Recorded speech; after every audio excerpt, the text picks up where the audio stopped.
Everyone's so aware of the fact that this is an annual event and a continuing event. And the one person who really stands in my mind as the representative of the community and as a real strength behind this event is the Honorable Reza Moridi, Dr. Moridi, and I'd like to introduce him right now.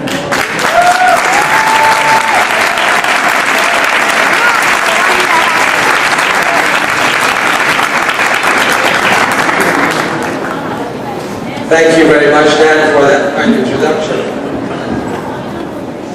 MP C.S. Leong, my good friend and Hamshahri man, Mr. Leong and I, we both live in Richmond Hill. So I represent Mr. Leong at the Ontario Legislature. And many of you, of course, are represented by him, those of you who live in Willowdale. Minister Coteau, thank you so much, both of my colleagues at the House of Commons and the Queen's Park, for taking the time to be a part of this great celebration.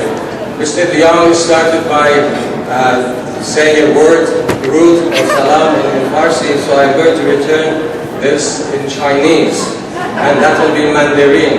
So I would say, Ni hao.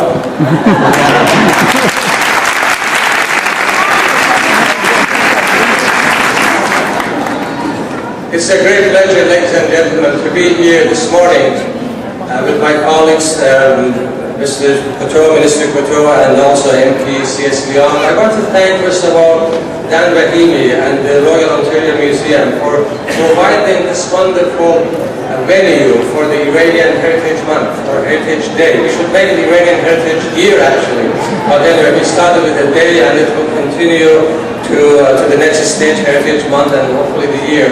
Actually, every day of the human civilization, when you look at it, you can find a mark of the Iranian heritage on that particular day, if you read the history of human civilization. So thank you very much, Dan, and the Royal Ontario Museum for providing this venue for this wonderful celebration. I also want to thank Toronto Iranian Community Group, Awaya Sheikh Islami, Awaya Ismail Zadeh, and all their colleagues. Yes,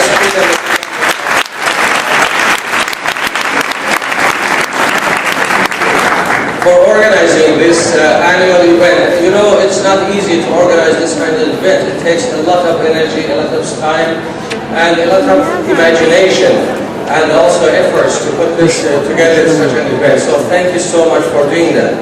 It's great to have things like this happening in our wonderful city of Toronto, where we can demonstrate our rich Iranian culture to our fellow Canadians. This is a great opportunity. And when we talk about the Iranian culture, Iranian civilization, we shouldn't confine ourselves to the present borders of Iran, because the ancient Iran goes far beyond the borders of the present Iran.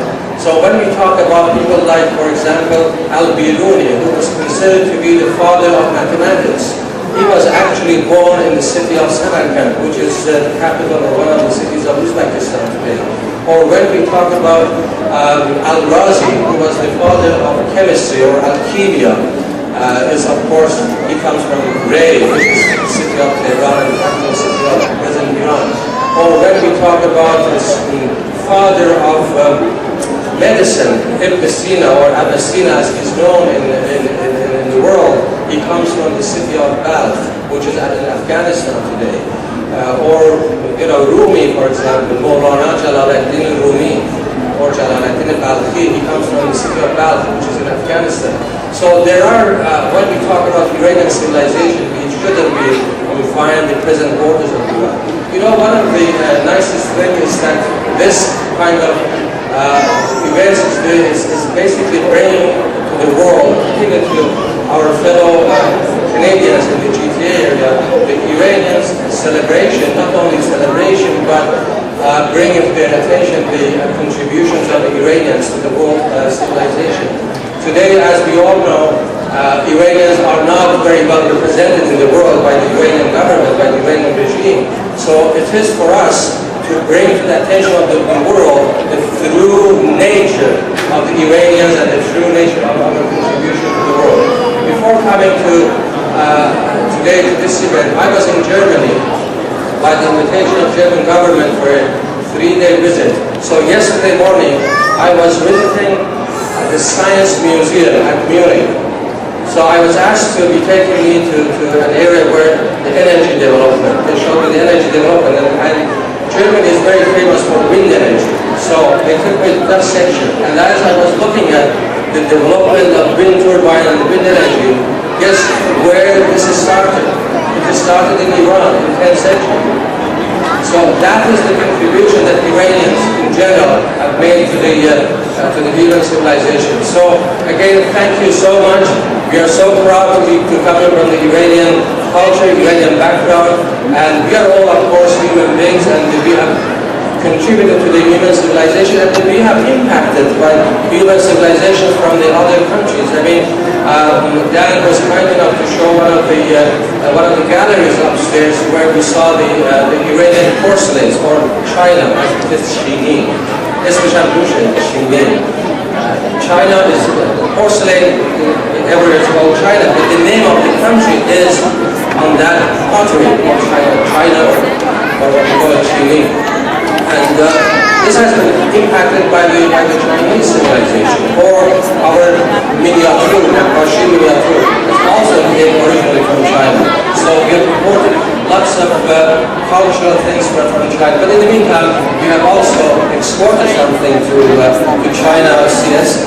One of them is santur, we call it, you know, the music that is, that comes from Austria.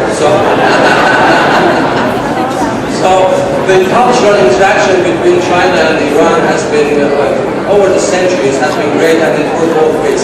So anyway, thank you again, and wish you all the best, and enjoy the day. This is a great day, and again, thank you very much for the Iranians for putting this together.